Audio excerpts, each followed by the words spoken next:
So I will be asking my father, a boomer, to guess Gen Alpha word. He's a boomer. So the first word is you have to guess the meaning. What does sigma mean? I don't know. I just know it is a part of the name of a fraternity. Sigma Papa is the best, popular. Okay. What do you think Riz mean? Riz, my sister. What does Rizzler mean? I don't know. I don't know. Maybe my sister with an Ler.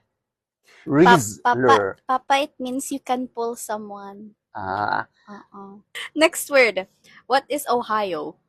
Ohio. It's a state. No, Papa, no. Not the state. Not the state. It's a state in the U.S. No, it's not the state. So what's the meaning of Ohio? Weird and dumb. Okay. The nerd has spoken.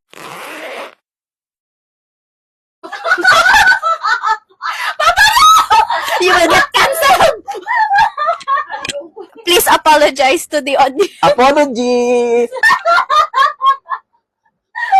What does skibidi toilet mean?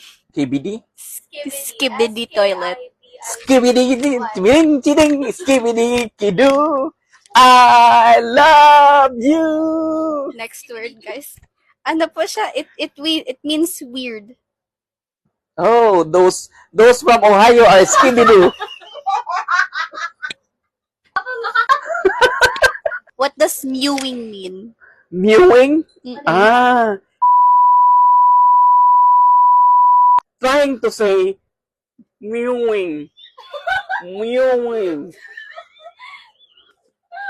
The most offensive. No, Papa, it means working on your jawline. What does Chad Alpha mean? Oh, I know that Alpha is the Lord Jesus Christ. The Alpha, the beginning.